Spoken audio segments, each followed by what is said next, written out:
الرحمن الرحیم الحمد للہ رب العالمین والصلاة والسلام علی اشرف الانبیاء وسید الاتقیاء وسید المرسلین خاتم النبیین محمد وعلى آلہ وآل بیتہ وصحبہ اجمعین اما بعد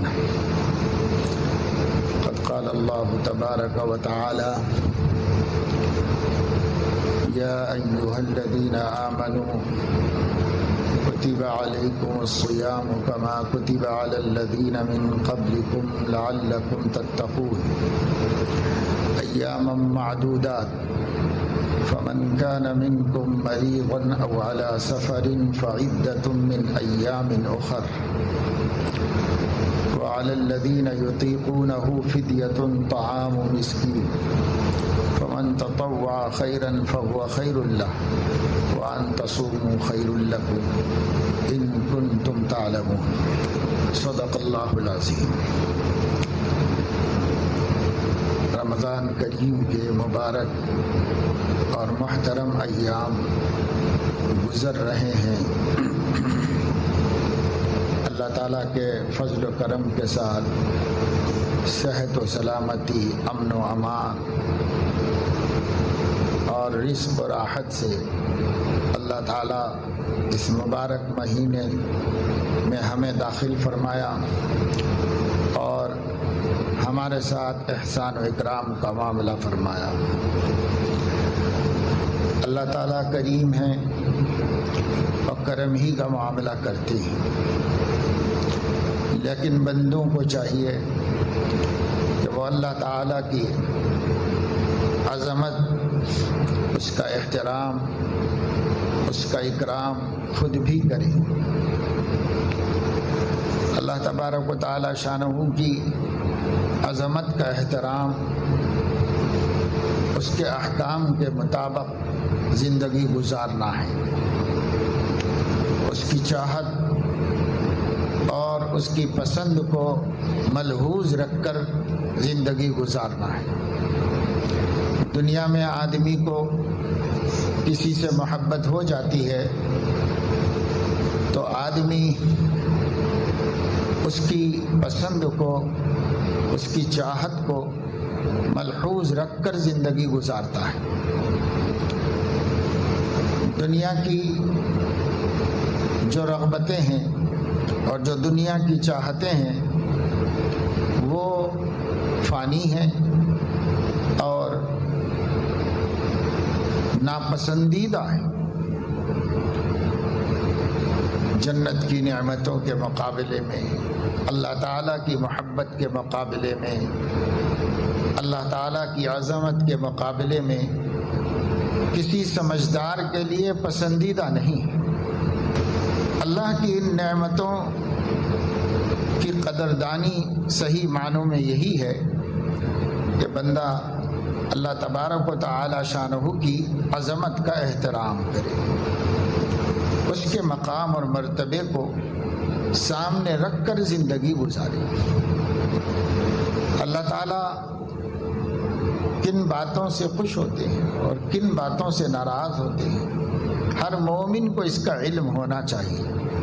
ہر مومن مرد کو، ہر مومن عورت کو، بوڑھے کو، جوان کو، بچے کو، سب کو علم ہونا چاہیے اللہ کی رضا کن اعمال میں ہے اور اللہ کی ناراضگی کن اعمال میں ہے۔ جو اللہ تعالیٰ کے رضا والے اعمال ہیں وہ ہماری پسند بن جائیں، ہم اسے اختیار کر لیں، اور جو اللہ تعالیٰ کی ناراضگی والے اعمال ہیں ہم اس سے اپنے کو دور کر لیں، علیحدہ کر لیں۔ اسی کا نام تقویٰ ہے۔ رمضان کے اہم عمل، روزے کا مقصد یہی ہے کہ بندے کو اپنے رب کی معرفت ہو جائے اور وہ اپنے رب کی چاہت کے مطابق زندگی گزارنے لگے۔ یہ مقصد ہے، لعلکم تتقون، تاکہ تم متقی ہو جاؤ، یعنی تاکہ تم اللہ تعالیٰ کا اور اس کے احکام کا احترام کرنے والے ہو جاؤ، تمہارا یہ مزاج بن جائے۔ بعض اہل اللہ فرماتے ہیں کہ مسلسل اس کی فکر کرنے کی برکت سے اب مسلسل اسی تگدو میں لگے رہنے کی وجہ سے اب اللہ کی پسند ہی ہماری پسند ہو گئی ہے۔ جو چیز اللہ کو پسند نہیں وہ ہمیں بھی نہیں پسند آتی، اور جو چیز اللہ تعالیٰ کو پسند ہے، محبوب ہے، ہمارا جی بھی اسی میں لگتا ہے، وہی پسند آتی ہے، اسی کو اختیار کرتے ہیں۔ ایسی طبیعت بھی بن گئی ہے۔ یعنی شروع میں تو طبیعت کے خلاف اپنے دین کی قوت سے، اپنے ایمان کی قوت سے ایسا کرنا پڑتا ہے، لیکن ایسا وقت بھی آ سکتا ہے کہ بندے کی چاہت اللہ کی چاہت ایک ہو جائے۔ جو اللہ کو پسند وہ بندے کو پسند، جو اللہ کو نہیں پسند وہ بندے کو بھی نہیں پسند، ایسا مزاج بھی بن جائے، ایسا بھی ہو سکتا ہے، اور ہوا ہے۔ اور اہل اللہ فرما رہے ہیں جو بات خلاف شرع ہے، جی ہی نہیں چاہتا کہ ہم اس کو کریں، طبیعت ہی مائل نہیں ہوتی اس کی طرف، اور جو چیز شریعت اور سنت کے مطابق ہے تو خود بخود طبیعت ادھر جھکتی ہے اور اسے کرنے کا جی چاہتا ہے۔ تو جب آدمی کوشش کرتا ہے، فکر کرتا ہے، تو اللہ تعالیٰ اس دنیا میں آدمی کو یہ مقام بھی عطا فرما دیتے ہیں۔ نہیں تو پھر جی مانے نہ مانے، طبیعت اس طرف راغب ہو یا نہ ہو، ایک مومن ہونے کے ناطے کرنا وہی ہے جو اللہ کو پسند ہے، اور وہ نہیں کرنا ہے جو اللہ کو پسند ہے۔ تو جو اس پہ محنت نہیں کرے گا اس کو ہر دفعہ دشواری اور مشقت پیش آئے گی، اور جو اس پر محنت کرے گا دھیرے دھیرے اسی سے مانوس ہو جائے گا، اور طبیعت اسی سے لاگو ہو جائے گی۔ تو اس لیے یہ محنت کرنا، اللہ رب العزت ہر سال ایک مرتبہ ایسا ماحول بنا دیتے ہیں اور ایسی نعمتیں اور رحمتیں اور عنایتیں بندوں کی طرف متوجہ فرما دیتے ہیں کہ بندہ ذرا سا فکر کر لے، وہ ارادہ کر لے، تھوڑی سی ہمت کر لے تو متقی بن جائے گا۔ ایسا اللہ نے موسم رمضان کو بنا دیا ہے۔ یہ ہماری شامت اعمال اور بد نصیبی کی بات ہے کہ ہم اس سے بھی فائدہ نہیں اٹھاتے، اور باوجود رمضان کے ایام اور رمضان کے لیالی اور راتیں، دن اور رات رمضان کے چل رہے ہیں، ایک ایک لمحہ مبارک ہے، شرافت اور کرامت میں ڈوبا ہوا ہے، لیکن اس کے باوجود ہم ایسے ماحول میں بھی اللہ کی نافرمانی آسانی سے کر لیں، ایسے ماحول میں بھی جھوٹ بولنے والا جھوٹ بول رہا ہے، ایسے ماحول میں بھی غیبتوں میں وقت گزر رہا ہے، روزہ کٹ رہا ہے، ایسی خاص اللہ کی عنایتوں اور توجہ میں بھی ہماری عورتیں لغو لایانی اور آپس کے رنجشیں اور آپس کے مسائل میں الجھی ہوئی ہیں۔ ایسے پیارے اور مبارک ماحول میں بھی ہم حرام کمانے، لوگوں کو دھوکہ دینے، کاروبار میں خیانت سے کام لینے، جھوٹ سے کام لینے سے ڈر نہیں رہے، پیچھے نہیں ہٹ رہے۔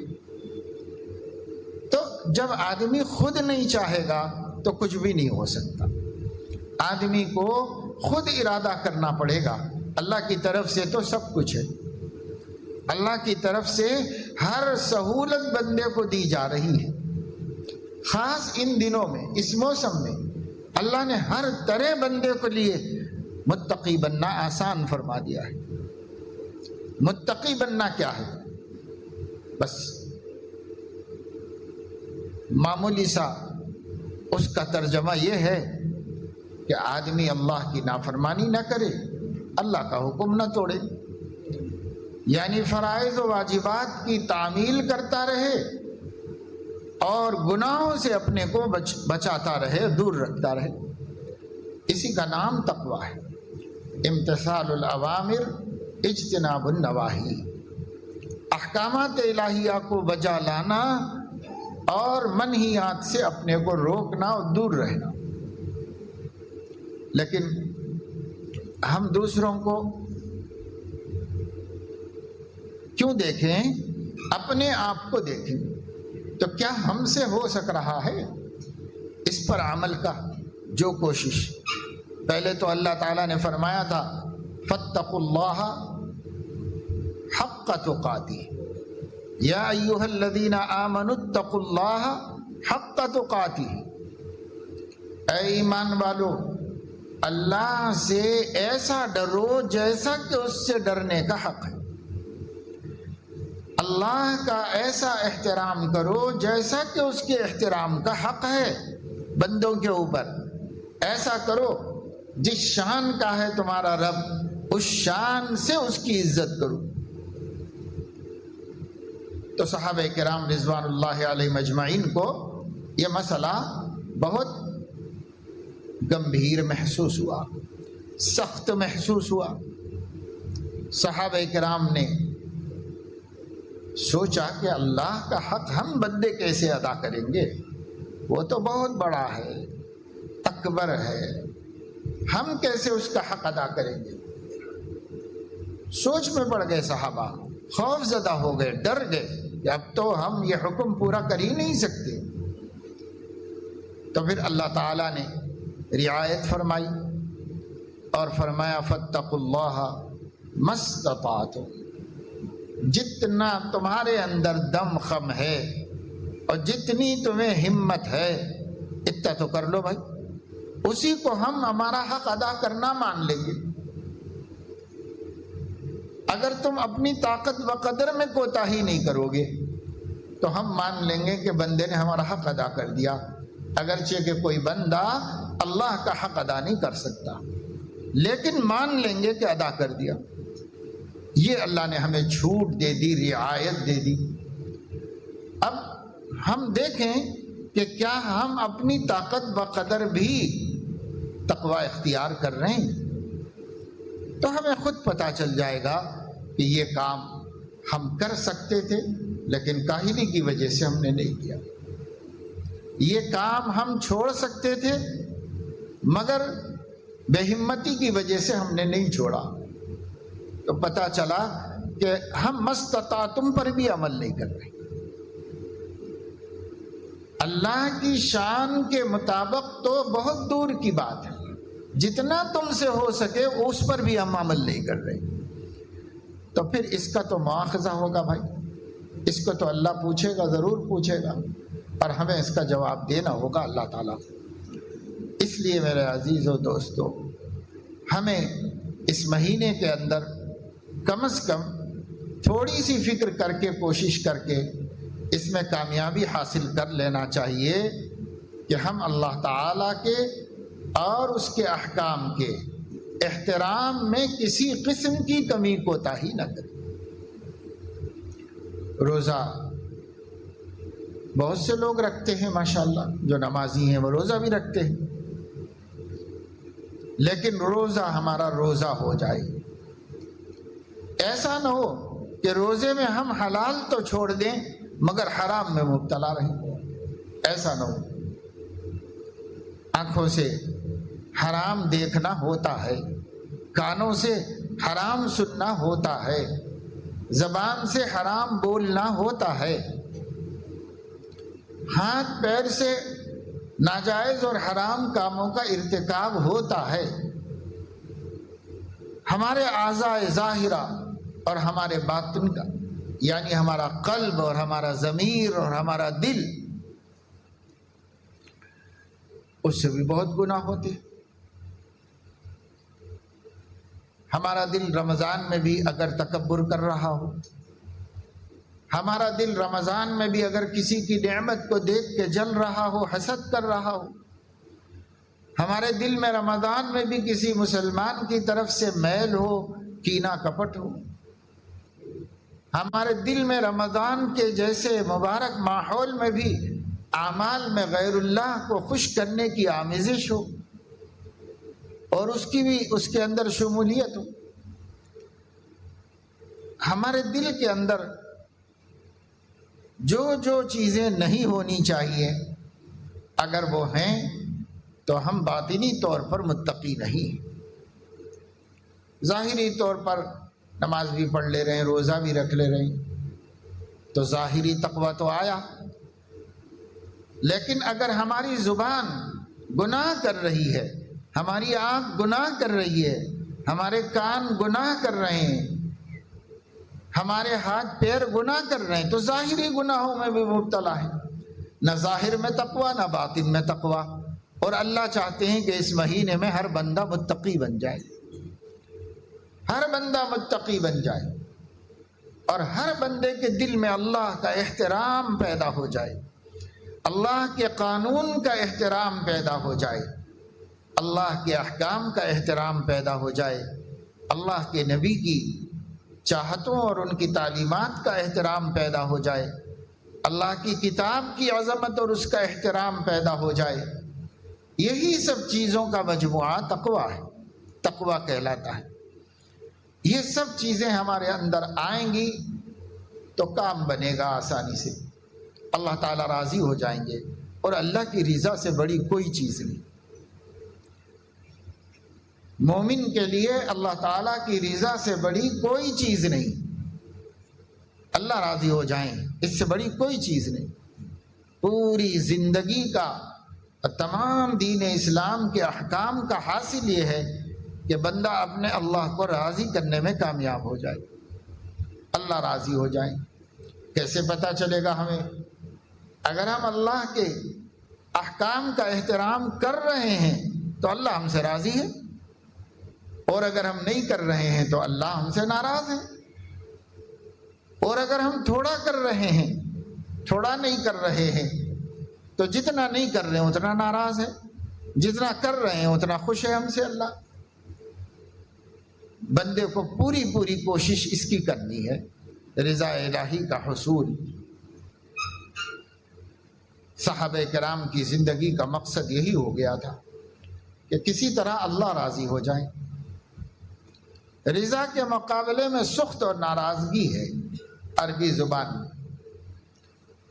تو راضی ہونے کا مطلب ناراض نہ رہیں۔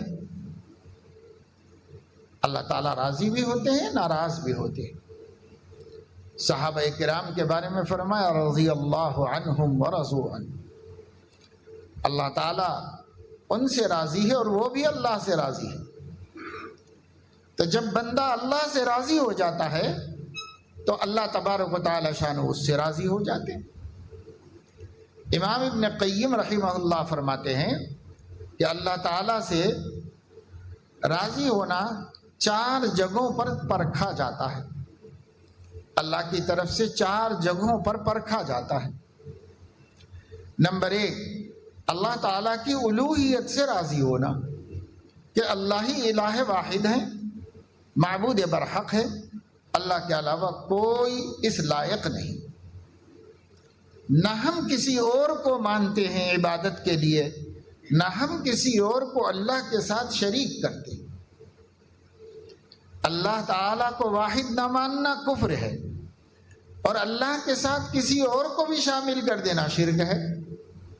تو نہ ہم کفر سے راضی ہیں نہ شرک سے راضی ہیں۔ اللہ تعالیٰ کی الوہیت سے راضی ہونے کا یہ مطلب ہے کہ ہم کفر سے بھی راضی نہیں، شرک سے بھی راضی نہیں، صرف اللہ کی وحدانیت اور اس کی توحید سے راضی ہیں۔ دوسرے، اللہ تعالیٰ کی ربوبیت میں سے راضی ہو جانا کہ ہمیں کسی اور کی کفالت کی ضرورت نہیں ہے، ہمارے لیے اللہ کفیل کافی ہے، ہمارے لیے اللہ وکیل کافی ہے، وہی ہمارا پالنے والا ہے، وہی پالنہار ہے، پروردگار ہے، وہی ہماری ضروریات حیات کا تکفل کرتا ہے، اور وہی چاہیے ہم کو، ہم اسی ایک کو مانتے ہیں، اسی ایک کو مانتے ہیں۔ پہلے حق کی سے راضی ہونے کا تقاضا یہ ہوگا کہ ہم عبادت صرف اللہ کی کریں گے، دعا صرف اللہ سے کریں گے۔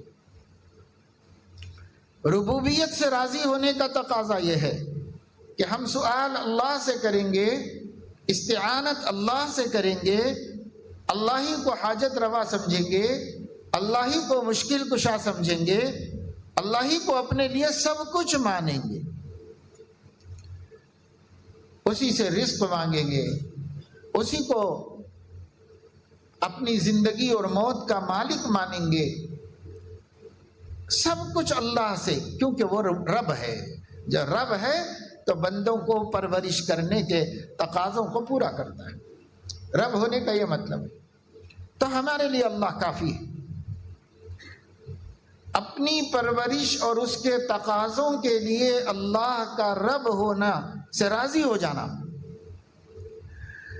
اور عبادت اور بندگی کے جذبات کو تسکین پہنچانے کے لیے اللہ کو معبود برحق اور الہ واحد ہونے سے راضی ہو جانا۔ نمبر 3، رسالت سے راضی ہو جانا۔ حضرت محمد صلی اللہ علیہ وسلم ہمارے رسول ہیں۔ رسول کا مطلب اللہ سے ہم جو بھی رابطہ رکھنا چاہتے ہیں تو ہمارے اور اللہ کے درمیان میں رابطہ وہ ہے۔ ہم اللہ سے اپنے سوال پوچھنا چاہتے ہیں اور اس کا جواب لینا چاہتے ہیں تو رابطہ رسول ہے۔ تمہاری زندگی کا مقصد، اس مقصد کو پورا کرنے کا طریقہ، تمہیں کیا کھانا چاہیے، تمہیں کیا پینا چاہیے، تمہیں کیا پہننا چاہیے، کیا نہیں چاہیے، اور تمہیں زندگی کس طرح گزارنا چاہیے، انفرادی زندگی، اجتماعی زندگی، سیاسی زندگی، سماجی زندگی، ساری زندگی کے بے پناہ سوالات ہیں۔ ہر سوال کا جواب اللہ دیتا ہے۔ ہم اپنے من میں پوچھتے ہیں، اللہ جواب دیتا ہے، وہ اپنے نبی کو بتاتا ہے، نبی ہم کو بتاتے ہیں۔ اس طریقے سے ہمارے اور خدا کے درمیان، ہمارے اور ہمارے الہ واحد کے درمیان، ہمارے اور ہمارے رب حقیقی کے درمیان اگر کوئی واسطہ ہے تو وہ نبی کا واسطہ ہے۔ اس لیے نبی کے نبی ہونے سے راضی ہونا، خوش رہنا، ناراض نہیں رہنا، یہ ہمارے نبی ہیں، یہی ہم کو اللہ سے لے کے دیتے ہیں، یہی ہم کو رستہ دکھاتے ہیں، ہم ان سے خوش ہیں، ہم ان سے راضی ہیں۔ اور نمبر 4، اپنے دین سے راضی ہونا۔ اللہ نے ہمیں زندگی گزارنے کا جو طریقہ اپنے نبی کے ذریعے سے دیا ہے، بھیجا ہے، ہم اس سے راضی ہیں کہ ہاں یہی طریقہ زندگی کا سب سے اچھا ہے، یہی طریقہ مجھے زندگی گزارنے کا پسندیدہ ہے، مجھے یہی اچھا لگتا ہے، میں اسی سے خوش ہوں۔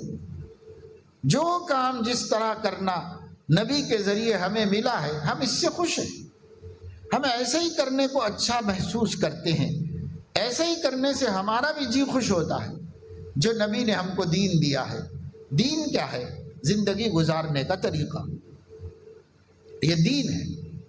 اس لیے دین نبی لائے ہیں تو نبی سے راضی، نبی کے لائے ہوئے دین سے راضی، اللہ کی ربوبیت سے راضی، اللہ کی الوہیت سے راضی۔ جو یہ 4 چیزوں سے راضی ہے اس کی رضا معتبر ہوگی اللہ تعالیٰ کے پاس، اللہ بھی اس سے راضی ہوگا۔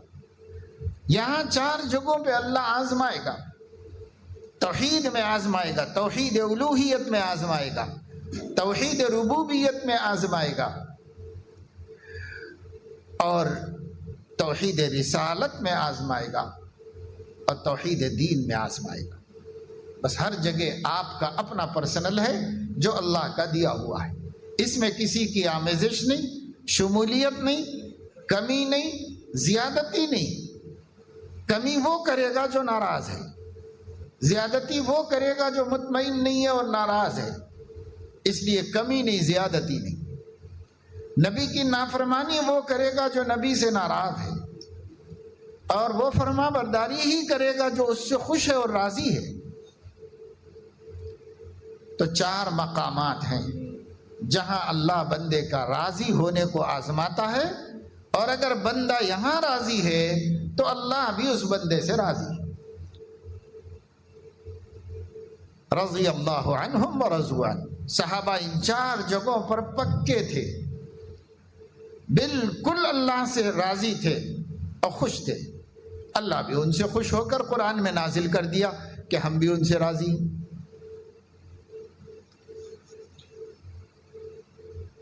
اور امام ابن قیم رحمہ اللہ نے یہ 4 مقامات پر رضا کو کہاں سے اخذ کیا ہے، کہاں سے لیا ہے؟ تو وہ فرماتے ہیں کہ صحیح حدیث میں یہ واقعہ ملتا ہے کہ ایک مرتبہ ایک شخص نے آ کر حضور علیہ السلام سے کچھ سوال کیا۔ وہ سوال حضرت علیہ السلام کو پسند نہیں آیا، اور اس سوال کی وجہ سے آپ کو ناگواری ہوئی اور آپ غصے میں آ گئے۔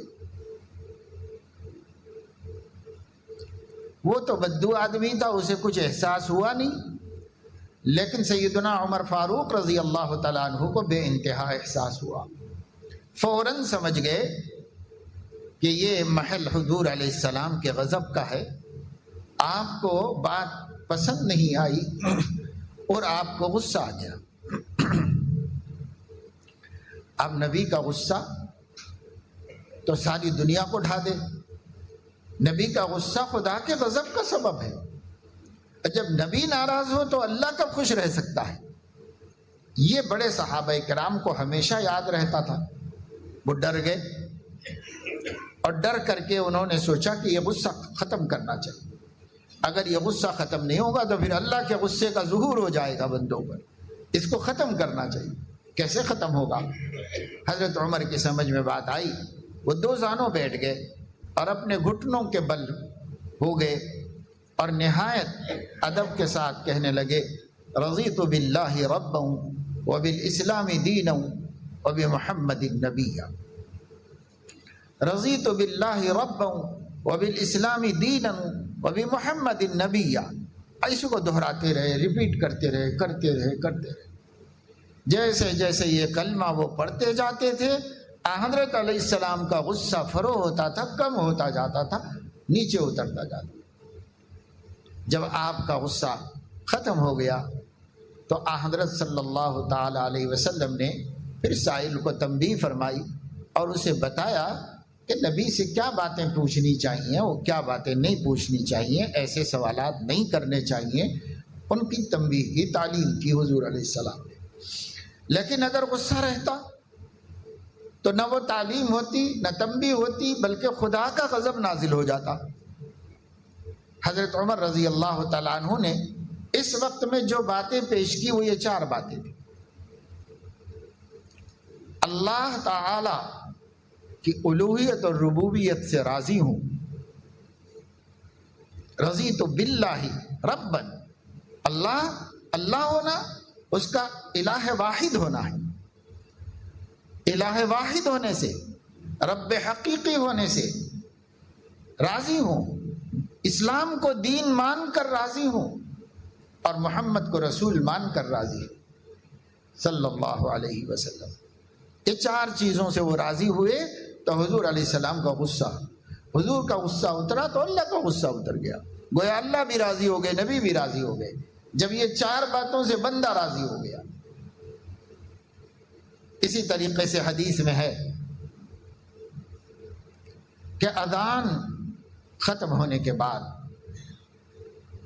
بندے کو یہ دعا پڑھنا چاہیے، رضیت باللہ ربا وبالاسلام دینا وبمحمد نبیا۔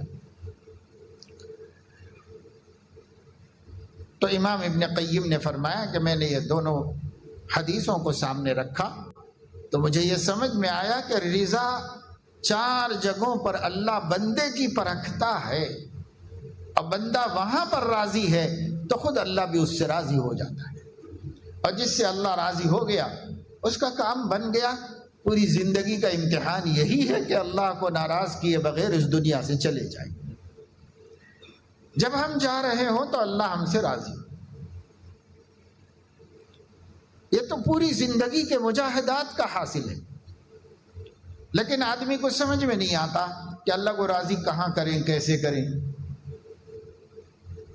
تو اللہ تعالیٰ علماء کو جزائے خیر عطا فرمائے کہ انہوں نے احادیث نبویہ کو، قرآن کو اپنے سامنے رکھ کر ہمارے لیے کام سہل اور آسان کر دیا۔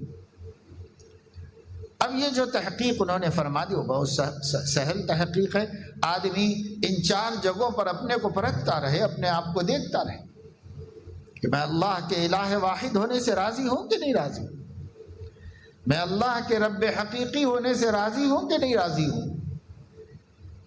میں محمد الرسول اللہ کی رسالت اور نبوت سے خوش ہوں یا نہیں ہوں؟ اور میں اس دین اسلام کے میرے لیے دین اور زندگی کا طریقہ ہونے سے خوش ہوں یا نہیں ہوں؟ آپ کو غور کریں گے تو سمجھ میں آئے گا، جگہ جگہ ہم ہر مرتبہ راضی نہیں ہیں، ہر حال میں راضی نہیں ہیں، کبھی کبھی ہم ناراض بھی ہوتے رہتے ہیں۔ بالخصوص دین اسلام کے احکام سے ہم راضی نہیں رہتے۔ جہاں ہمارا من نہیں ہوتا، جہاں ہمارا منشا نہیں ہوتا، وہاں احکام اسلامیہ سے ہم خوش نہیں رہتے، راضی نہیں رہتے۔ حضرت محمد صلی اللہ علیہ وسلم سے مجموعی طور پر تو راضی ہیں، لیکن حضرت محمد صلی اللہ علیہ وسلم کو رسول جس طرح صحابہ نے مانا تھا ایسا ہم ماننے کے لیے راضی نہیں ہوتے۔ تو جہاں جہاں گڑبڑ ہے اتنا اللہ ناراض ہے ہم سے۔ جس حد تک ہم ٹھیک ہیں، راضی ہیں، اللہ بھی ہم سے راضی ہے، اور جس حد تک ہم ناراض ہیں اللہ بھی ہم سے ناراض ہے۔ ایسا نہیں ہوگا جیسا صحابہ کے بارے میں فرما دیا رضی اللہ عنہم ورضوا عنہ۔ تو بھائی یہ رضا حاصل ہوگی اس طور پر، اس پر ہم غور کریں، ذہن میں رکھیں، بار بار اپنا جائزہ لیتے رہیں۔ اللہ تو پرکھ ہی رہا ہے ہم کو، ہم بھی پرکھتے رہیں کہ اونچ نیچ ہے تو درست کر لیں، اگر کمی بیشی نظر آئے تو ہم صحیح کر لیں۔ ہم پرکھتے رہیں گے تب ہوگا۔ اللہ تعالیٰ ہمارے زندگی میں مداخلت نہیں فرما رہا ہے۔ اللہ تعالیٰ نے ہمیں اعمال کا حکم دے کر آزمانا شروع کر دیا ہے، آزما رہا ہے بس اللہ تعالیٰ ہم۔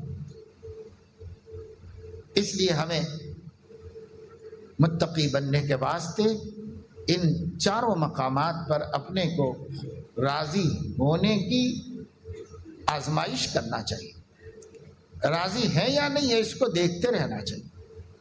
یہ ہمارا کام ہے، یہ ہماری ذمہ داری ہے، یہی بندگی ہے، یہی اللہ رمضان میں سکھانا چاہ رہی۔ اور اس کے لیے جو خاص اعمال ہم کو دیے گئے ہیں اس میں صیام ہے، قیام ہے، قرآن ہے۔ یہ خاص اعمال ہیں جو رمضان کے ساتھ دیے۔ صیام میں نے گزشتہ جمعے کو بھی بتایا، روزہ اپنے آداب کے ساتھ، محض روزہ بھوکا پیاسا رہنا ہے۔ بھوکا پیاسا رہنے کی اللہ کو کوئی ضرورت نہیں، یہ اعلان نبی نے فرما دیا۔ من لم یدع قول الزور والعمل به فلیس للہ حاجۃ فی ان یدع طعامہ وشہوتہ وشرابہ۔ اگر آدمی روزہ رکھ کر بھی گناہ کے کام نہیں چھوڑتا اور گناہ کی باتیں نہیں چھوڑتا تو اللہ رب العزت کو اس کے بھوکے رہنے، پیاسے رہنے اور بیوی کو چھوڑ دینے کی کوئی ضرورت نہیں۔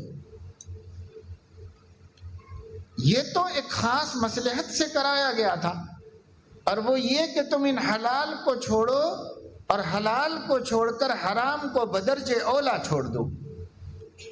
تو تم حلال کو تو چھوڑ دیو اور حرام کو نہیں چھوڑ رہے ہو، تو اللہ کو تو مقصد پورا نہیں ہوا۔ اللہ جو چاہ رہے تھے وہ تو نہیں ہوا۔ اللہ بھوکا رکھانا نہیں چاہ رہے تھے، اللہ پیاسا دیکھنا نہیں چاہ رہے تھے، اللہ اپنی شہوت حلال کو چھڑوانا نہیں چاہ رہے تھے، اللہ نہیں چاہ رہے تھے، لیکن اللہ ہماری تربیت کرنا چاہ رہے تھے۔ ہماری تربیت کے لیے اللہ رب العزت نے ہم سے 3 حلال مرغوبات کو چھڑوایا۔ اور بھی چیزیں ہمیں پسند ہیں لیکن اور کو ہم چھوڑ سکتے ہیں۔ یہ 3 کا چھٹنا بہت مشکل ہے، یہ 3 کا چھٹنا بہت مشکل ہے۔ اللہ نے اس کو ہمارے لیے حلال بھی کر رکھا ہے۔ اب اس حلال سے دستبردار ہونا آسان کام نہیں تھا، اس لیے اللہ نے یہ 3 کا انتخاب فرمایا۔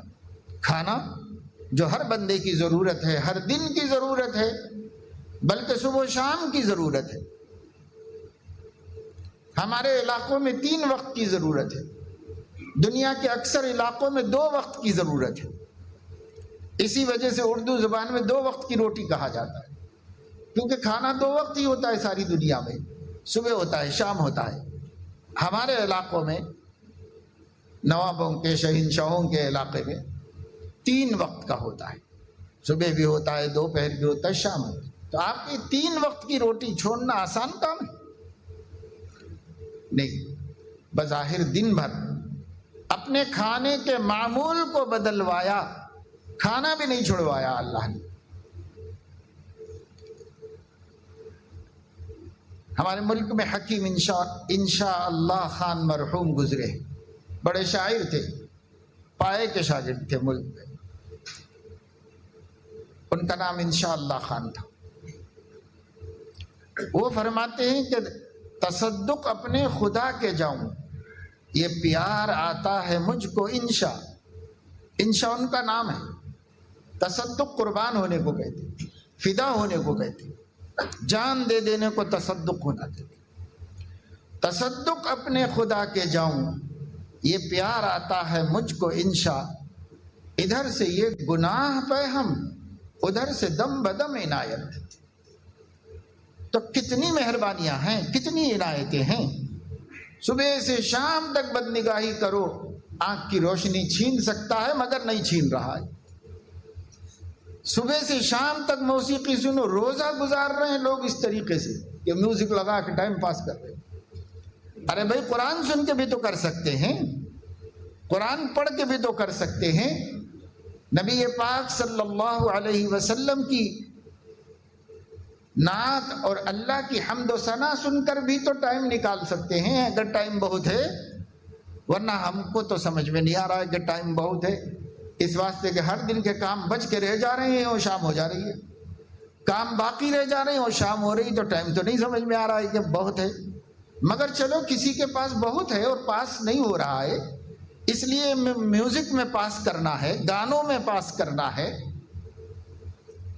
لا حول ولا قوت الا باللہ. ایک مومن کی سوچ ایسی نہیں ہو سکتی. کم از کم بھائی رمضان میں تو نہیں ہونا چاہیے. رمضان تو کتنا مبارک مہینہ ہے، قرآن والا مہینہ ہے. تو روزہ رکھو روزے کے آداب کے ساتھ. محض روزہ تو بھوکا پیاسا رہنا ہے. اب بھوکا پیاسا رکھنے کے اللہ کچھ دینے والا نہیں. بس زیادہ سے زیادہ یہ ہوگا کہ ہم نے قاعدے کے مطابق سحری کی اور قاعدے کے مطابق افطار کیا تو رمضان کا فرض ادا ہو جائے گا. مگر اس مجاہدے سے اللہ جو نعمت دینا چاہتے وہ نعمت تو نہیں ملے گی. اور وہ نعمت ہے تقویٰ کی نعمت. وہ اس روزے کے ذریعے اللہ دینا چاہتے ہیں بندوں کو. کیسے ملیں گے؟ جب ہم گناہ کی بات بھی نہیں چھوڑتے اور گناہ کا کام بھی نہیں چھوڑتے تو کیسے ملے گا؟ اس لیے حضور علیہ السلام نے تنبیہ فرما دی کہ بنا آداب صوم کے صوم، روزے کے آداب کے بغیر روزہ بس ایک ٹیکس ہے جو اس نے ادا کر دی. زبردستی نہیں، یہ عبادت ہے. عبادت ذوق اور شوق سے کی جاتی ہے. عبادت اپنے مولا کے تصور کے ساتھ کی جاتی ہے. عبادت قربانی اور فدویت کے جذبات کے ساتھ کی جاتی ہے. عبادت میں ایک محبوب ہوتا ہے جس کی رضا اور خوشی ہمارا مطمح نظر اور ٹارگٹ ہوتا ہے.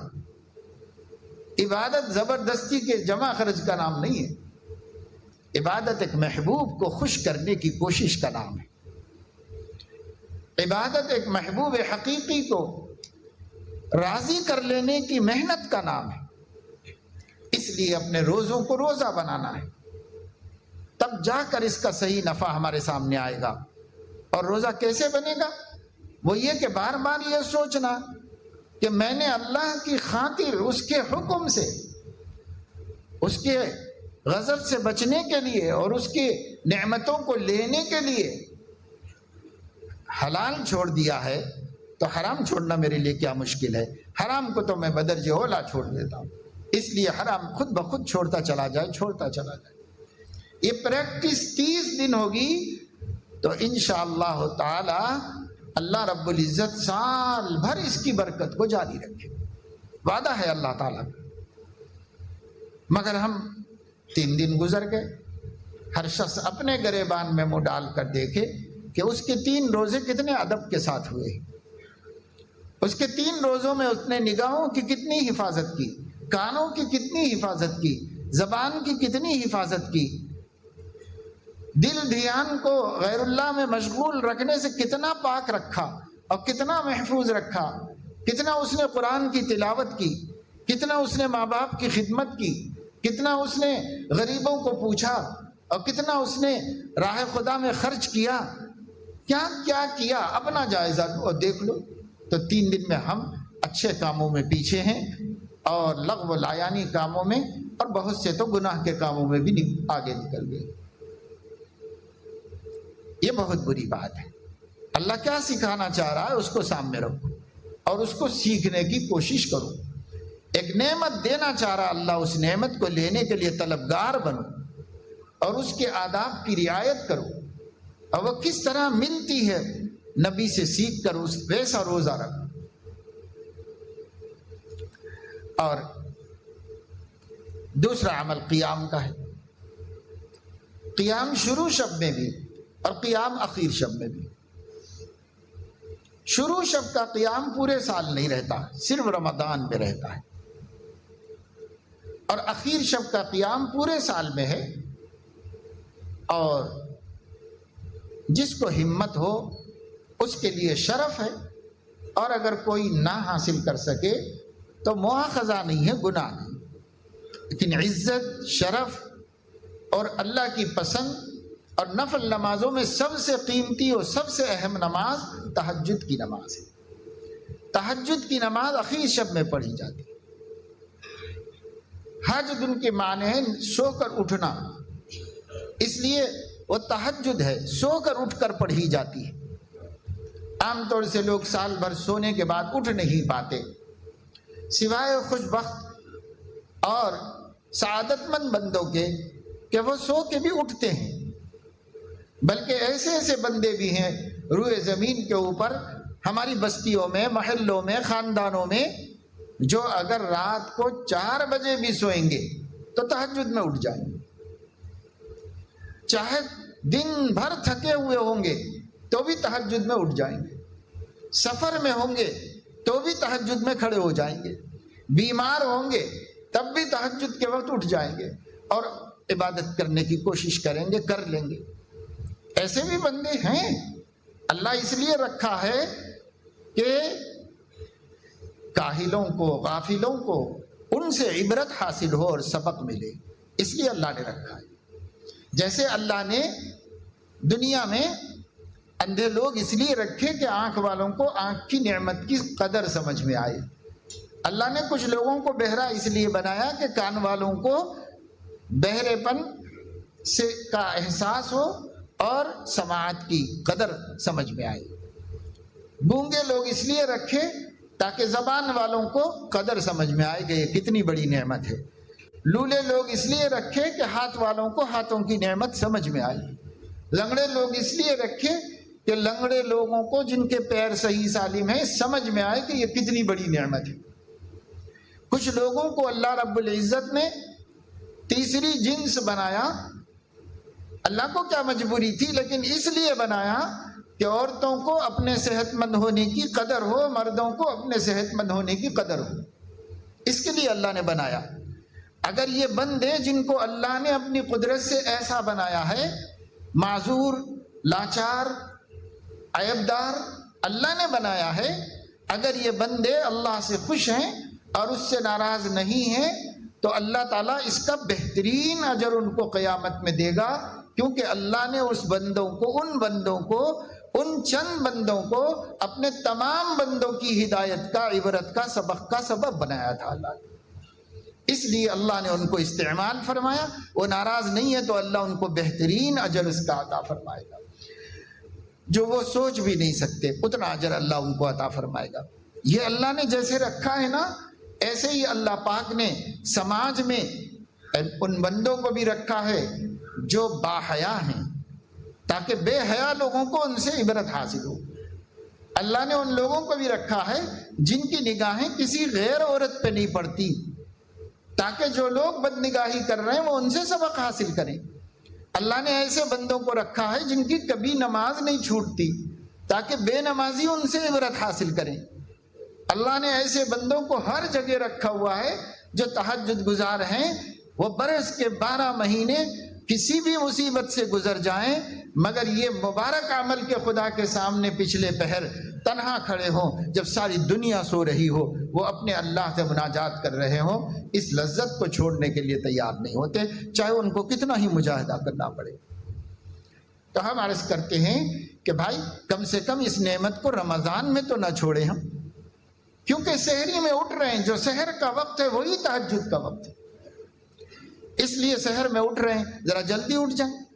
اکثر نوجوان اور مرد بھی بڑے بھی، گھر میں عورتیں وقت پر اٹھ جاتی ہیں، پکاتی ہیں، تیاری کرتی ہیں، اٹھاتی رہتی ہیں، آپ کے الارم بجتے رہتے ہیں، آپ سوتے رہتے ہیں، گھر والے اٹھاتے رہتے ہیں، آپ اٹھنے کے لیے تیار نہیں ہوتے، اخیر وقت میں اٹھ کے جلدی جلدی کچھ کھا لیتے ہیں اور جلدی سے جو ہے روزے کی نیت کر لیتے ہیں۔ ایسا کیوں؟ بھائی کم سے کم رمضان میں تو ذرا جلدی اٹھ جاؤ، 4 رکعت 8 رکعت 12 رکعت جو میسر آئے پڑھ لو، کم سے کم 4 رکعت پڑھ لو، ہلکی پھلکی پڑھ لو بالکل، لیکن یہ کہہ کے پڑھ لو کہ اللہ پاک میں سال بھر تو اس کی توفیق نہیں پاتا، سال بھر تو میں ہمت نہیں کر پاتا، اس موقع کو غنیمت سمجھ کے کر رہا ہوں، اسے قبول کر لیجئے، مجھے بھی اپنے صالح بندوں میں شمار کر لیجئے۔ اِنَّهُ دَعْبُ الصَّالِحِينَ قَبْلَكُمْ، یہ صالح بندوں کی عادت ہے، اس لیے مجھے بھی صالح بندوں میں شمار کر لیجئے۔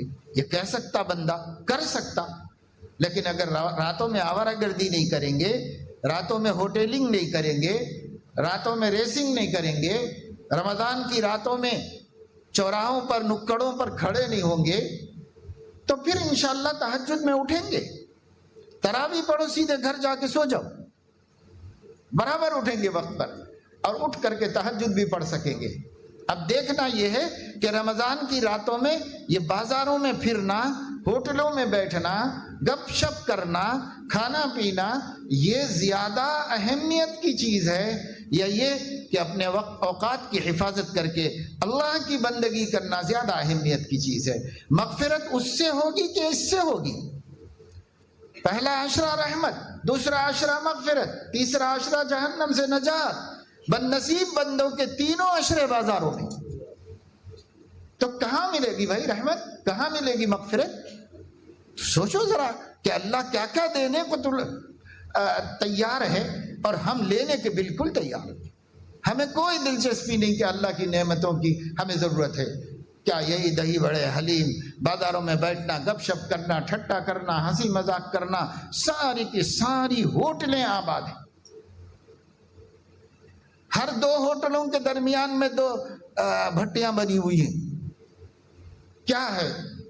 پوری انسانیت کو ہم دکھاتے ہیں اپنے شہروں کے اندر کہ ہمارے لیے یہ مہینہ آوارہ گردی کا اور کھانے پینے کا اور حلال و حرام کی تمیز کے بغیر زندگی گزارنے کا ہے۔ یہ مہینہ بندگی کا نہیں، یہ مہینہ عبادت کا نہیں۔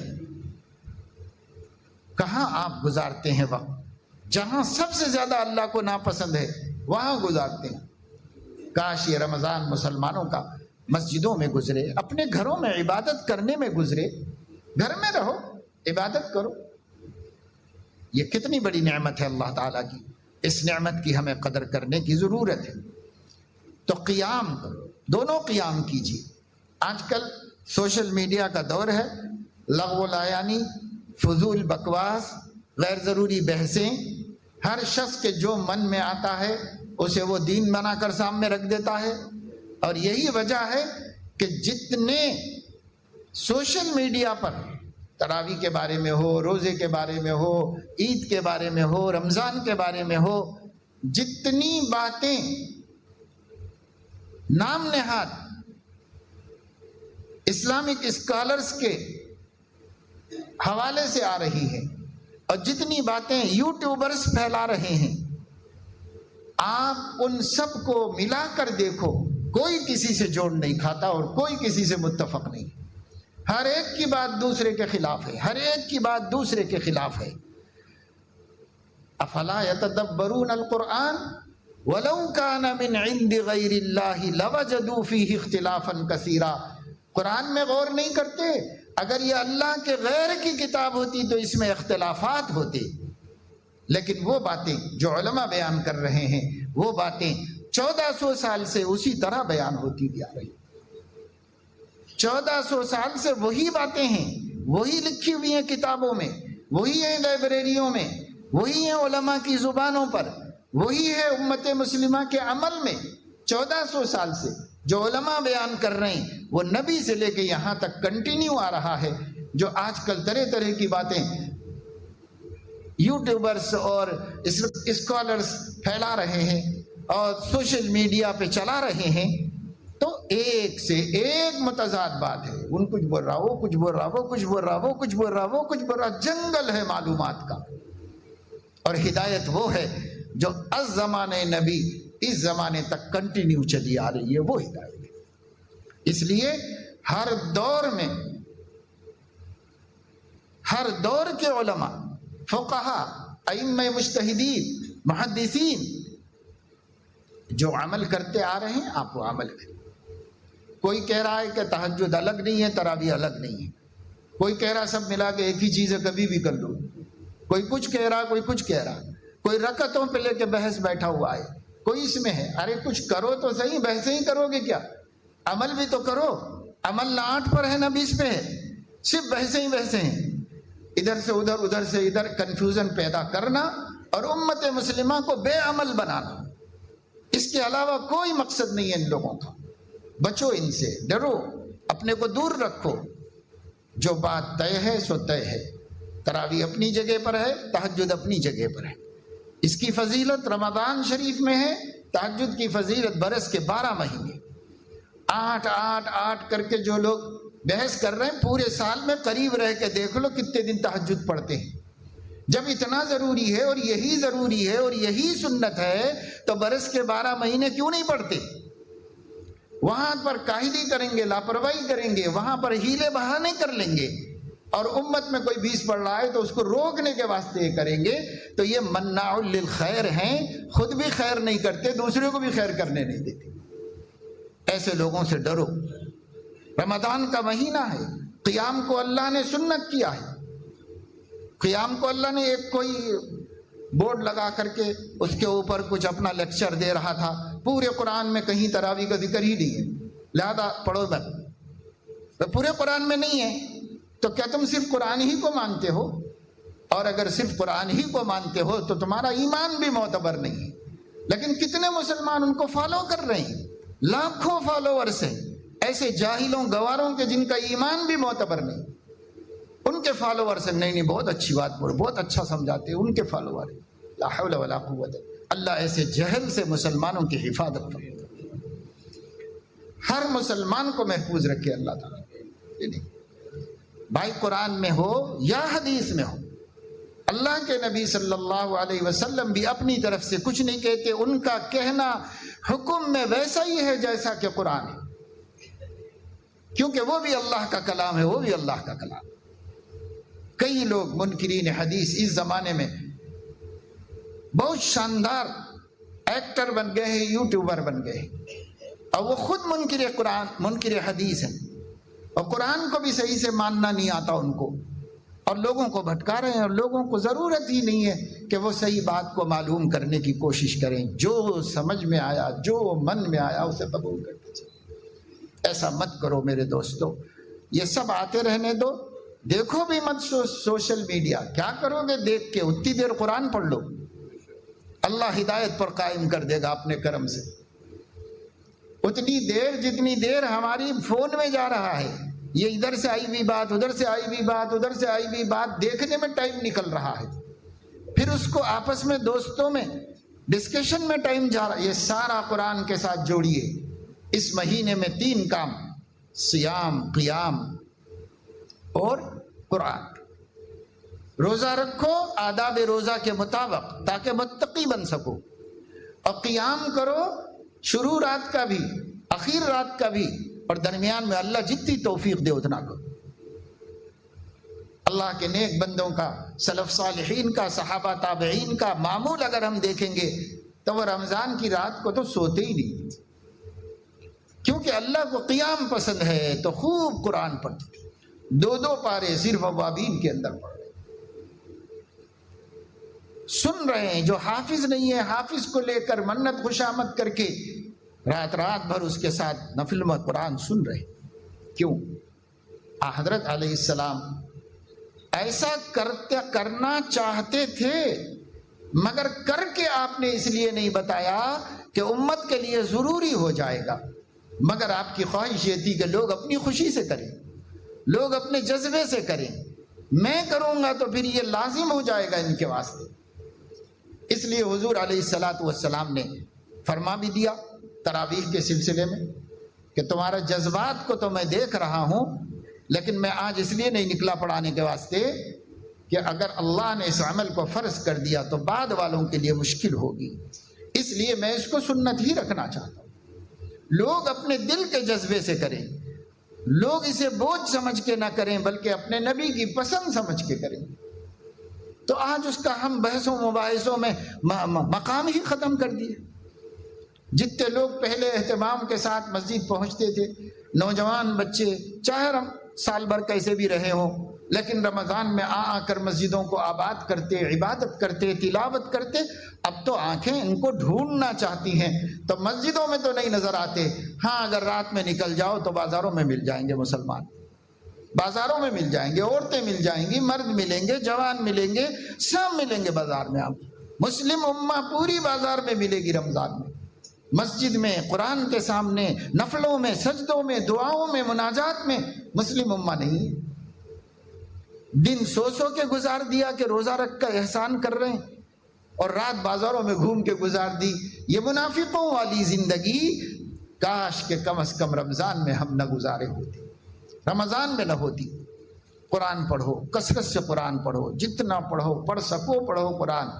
تو یہ 3 اعمال ہیں جو خاص ہیں رمضان کے ساتھ، اللہ نے خاص کر دیے۔ دنوں کا روزہ گناہوں سے بچتے ہوئے آداب کے ساتھ، اور رات کا قیام شروع شب میں بھی، اخیر میں بھی، اور جتنا بیچ میں ہو سکے، اور قرآن کی تلاوت جس قدر ہو سکے، جتنی زیادہ سے زیادہ ہو سکے۔